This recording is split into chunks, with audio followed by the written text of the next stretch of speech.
Madame, Monsieur, bonjour et bienvenue dans le JT de ce vendredi 22 mai. Au programme, majoration du quotient familial, entrée en vigueur du forfait mobilité durable et enfin application Stop Covid, le feu vert de la CNIL.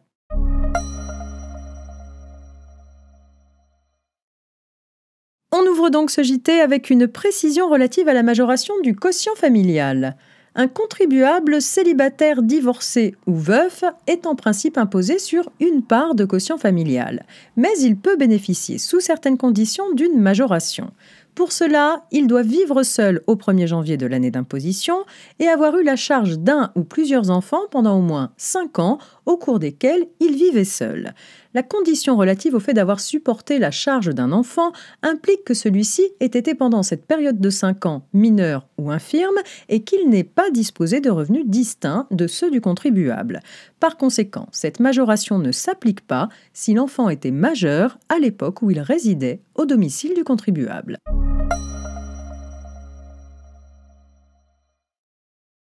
Et on enchaîne avec l'entrée en vigueur du forfait mobilité durable. Un décret du 9 mai dernier précise les modalités de mise en œuvre du forfait mobilité durable créé par la loi d'orientation des mobilités du 24 décembre 2019.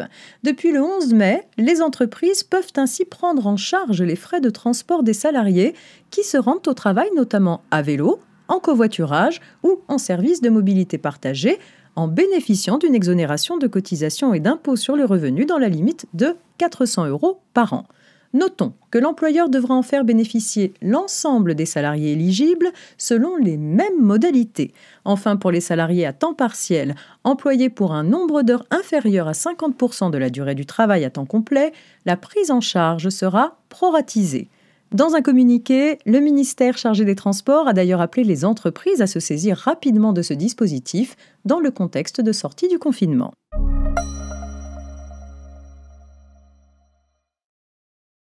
Et on termine ce JT avec l'application Stop Covid et le feu vert de la CNIL. La plus grande incertitude plane encore sur le sort de l'application dite Stop Covid, développée par le gouvernement français et destinée au traçage des contacts avec des malades grâce aux équipements mobiles. Le secrétaire d'État au numérique envisage un déploiement au début du mois de juin, alors que subsistent des obstacles importants à son plein fonctionnement. Or, c'est là une des conditions pointées du doigt par la CNIL pour juger admissible l'atteinte à la vie privée qu'un tel dispositif implique. Saisie par le gouvernement pour examiner la conformité du dispositif aux règles de protection des données personnelles, la CNIL rend un avis globalement favorable, mais qui s'accompagne d'un certain nombre de recommandations. La Commission souligne que la conception de l'application Stop Covid témoigne du souci de protéger la vie privée des personnes.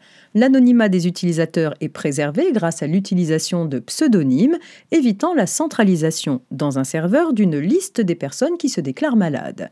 Du point de vue de la protection des données personnelles, les précautions prises apportent un haut degré de garantie. Elles résident dans la finalité limitée de l'application visant à alerter les personnes exposées au risque de contamination, non pas à les surveiller, et le principe du volontariat des utilisateurs déterminant pour assurer la confiance dans le dispositif et favoriser son adoption par une partie significative de la population.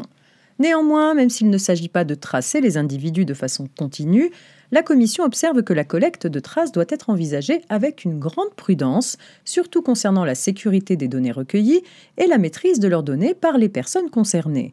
La mise en garde essentielle de la CNIL porte sur l'atteinte à la vie privée résultant d'un dispositif de suivi de contact. Les données collectées devraient être supprimées dès que l'utilité de l'application ne sera plus avérée. Enfin, l'atteinte à la vie privée n'est admissible que si le dispositif est efficace. Si l'application n'est pas largement distribuée sur les plateformes de vente d'applications et compatible avec la majorité des équipements, elle ne pourra pas être massivement adoptée par les utilisateurs. L'atteinte à la vie privée ne serait alors pas justifiée. C'est la fin de cette semaine de JT préparée par la rédaction de la Revue Fiduciaire. Je vous souhaite un excellent week-end et on se retrouve dès lundi, bien sûr.